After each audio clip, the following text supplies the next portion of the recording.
Last time हमने पढ़ा था गोल्जी कॉम्प्लेक्स को. गोल्जी कॉम्प्लेक्स के बाद we are having the seventh organelle that is lysosome. Lysosome जो है सिंगल मेम्ब्रेन बाउंडेड स्ट्रक्चर्स हैं and they are also found in the cytoplasm of the cell.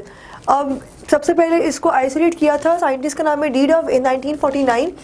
And actually rhizo means splitting and soma means body. So these are the cell structures, so these are the cell organelles which are involved in the splitting of several substances. वो substances कौन कौन से होते हैं, we will be discussing that later. उसके बाद है involved in phagocytosis. Phagocytosis मतलब foreign particles जैसे ही cell के अंदर enter होते हैं and if they are harmful, तो lysosome जो है वो उन compounds को या उन substances को engulf करवा के और उसके ऊपर जो है वो अपनी enzymatic activity से उसको phagocytose या उसकी जो है वो डाइजेशन कर देता है. क्योंकि इसके अंदर जो है वो acid phosphatase enzyme and several other hydrolytic enzyme. Acid phosphatase is also itself an class of enzyme और उसके बाद सेवरल अदर हाइड्रोलिटिक एंजाइम या हाइड्रोलिटिक सब्सटेंसेस, ऐसे substances that cause the lysis, जो कि ब्रेक डाउन कर देते हैं of that substance that has been entered into the lysosome या इनटू द सेल. उसके बाद we are having two types of lysosomes हैं. प्राइमरी लाइसोसोम्स होते हैं और सेकेंडरी लाइसोसोम्स होते हैं.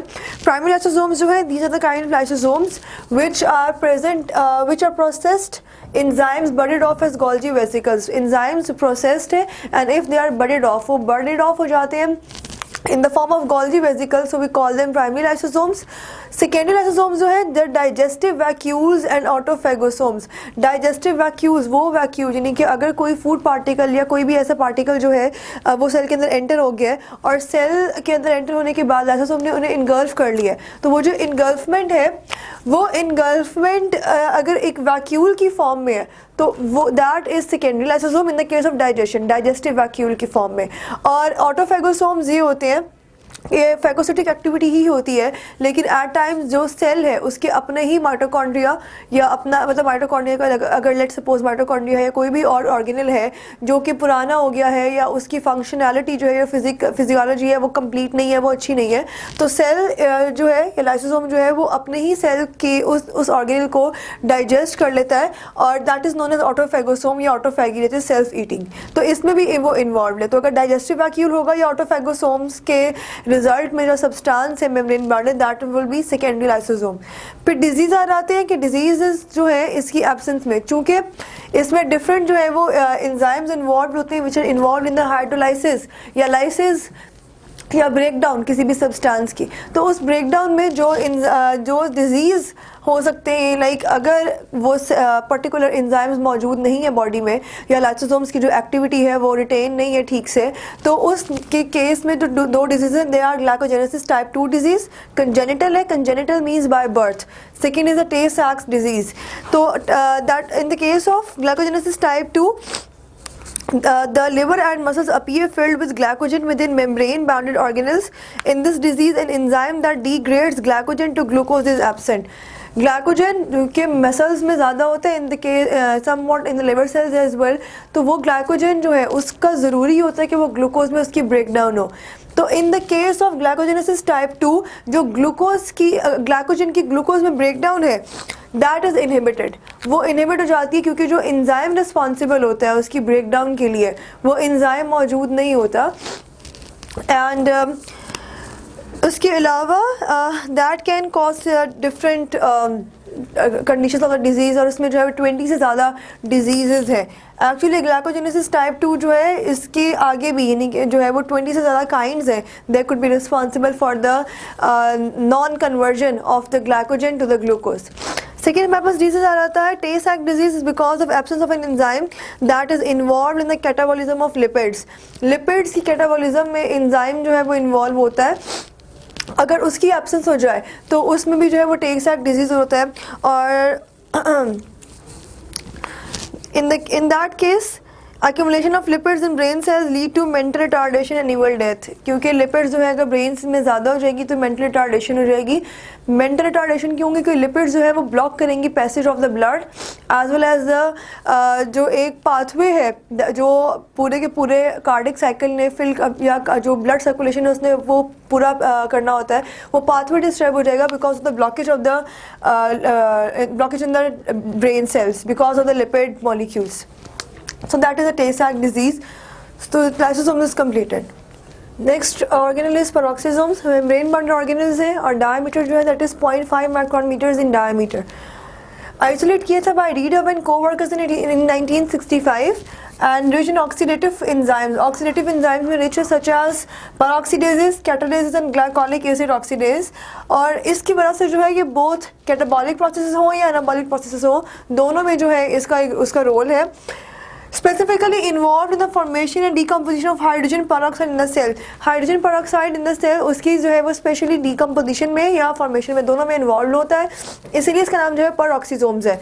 And found in protozoa, protozoa में भी मिलेगा आपको, यीस्ट में मिलेगा और जितने भी हायर प्लांट्स हैं उनमें भी आपको जो है peroxisome यू कैन फाइंड.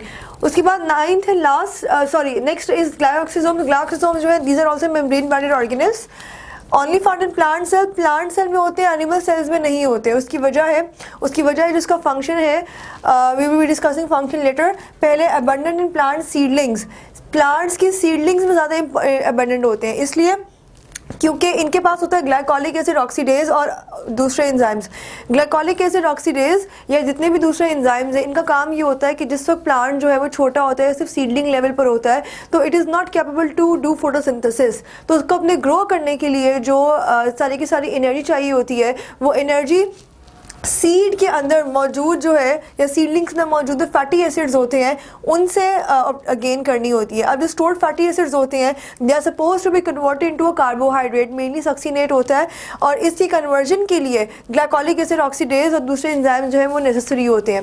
सो जैसे जैसे प्लांट जो है वो बढ़ता है और उसका साइज इंक्रीज होता है, एज इंक्रीज होती है, तो with the passage of time जो सेल है उसके अंदर जो ग्लायोक्सिसोम्स हैं उनकी प्रेजेंस कम होती चली जाती है और एक वक्त आता है कि वो ख़त्म हो जाती है depending upon the need of the plant. And so ये वाला प्रोसेस है स्टोर्ड फैटी एसिड्स का सक्सीनेट में कन्वर्ट होने का, it is a series of complex stages. Complex stages हैं जिसमें हमारे पास जो साइकिल है that is involve, that is known as glycolate cycle. 10th organelle is vacuole. Vacuole जो है मेम्ब्रेन बाउंडेड ऑर्गेनल्स है. वैक्यूल की जो मेम्ब्रेन है इसे हम टोनोप्लास्ट कहते हैं. It is present in animals. Animals में जो है वो स्मॉल वैक्यूल्स प्रेजेंट हैं, they are present in very large number. Animal cell में एक से ज़्यादा वैक्यूल्स होते हैं लेकिन साइज उनका छोटा होता है, लेकिन लाइक ऐसा प्लांट सेल एक ही वैक्यूल होता है, large single vacuole that is scene. और उसकी वजह से जो न्यूक्लियस होता है वो पे एक साइड पे जो है पुश कर दिया जाता है like this in the case of plant cell. ये वैक्यूल है और यहाँ पे जो है वो न्यूक्लियस एक तरफ पुश कर दिया गया होता है. उसके बाद सर्व फंक्शन क्या है, serve plant by diluting its components की डाइल्यूशन कर देता है. डाइल्यूशन इसलिए करता है because it is actually having water in its side. Inside में जो है इसके वाटर मौजूद होता है जो कि डाइल्यूशन के लिए रिस्पॉन्सिबल होता है, और वाटर के साथ साथ इसने और भी सेल के प्रोडक्ट्स को जो है वो अपने अंदर स्टोर किया होता है. स्टोरेज में डिफरेंट जो है वो वेस्ट प्रोडक्ट्स भी हो सकते हैं, सेलुलर सिक्रीशंस भी हो सकती हैं. देन प्लांट वैक्यूल जो है इसका मेजर एक रोल है that is providing turgor pressure. Plant cell को जो है वो टर्जर प्रेशर रिक्वायर्ड होता है और वो प्रोवाइड करने में जो मेजर रोल है in that case plant vacuole is involved. इसके बाद बुक में डिस्कस हुआ है साइटोस्केलेटन. साइटोस्केलेटन मैं बाद में डिस्कस करूंगी, पहले हम उससे नेक्स्ट ऑर्गेनल देख लेते हैं that is centriole. Centriole is present in animal cells. Animal cells में मौजूद होता है, माइक्रो ऑर्गेनिजम्स में मौजूद होता है, उसके अलावा लोअर प्लांट्स में मौजूद होता है, हायर प्लांट्स में मौजूद नहीं होता. लोकेशन क्या है इसकी, at the exterior surface of the nucleus. Nucleus के एक्सटीरियर सरफेस मतलब ये कि अगर let's suppose this is the animal cell और ये जो है वो न्यूक्लियस है, तो न्यूक्लियस के एक्सटीरियर सरफेस पे यहाँ पर दो सेंट्रियोल्स मौजूद होते हैं and they are actually at right angle to each other. Cross section का क्या बता रहा है हमें, क्रॉस सेक्शन में स्ट्रक्चर है cylindrical array of 9 microtubules. 9 microtubules की एक सिलेंडर शेप जो है वो अरेंजमेंट है, और हर माइक्रोट्यूब्यूल के फर्दर जो है it is divided to 3 microtubules. यानी कि हम कह सकते हैं that there are the 9 triplets of microtubules. 9 triplets 9 microtubules हैं which are further divided to 3 microtubules. और रोल इसका फंक्शन क्या है, play role in the location of following during the cell division. Cell division में जहाँ स्पेस उसने pinching करनी होती है, इनवर्ट फॉलोइंग होती है in the case of in the stage of telophase like this stage. तो यहाँ पर जहाँ पे पिंचिंग होनी होती है, तो this is determined by the centrioles.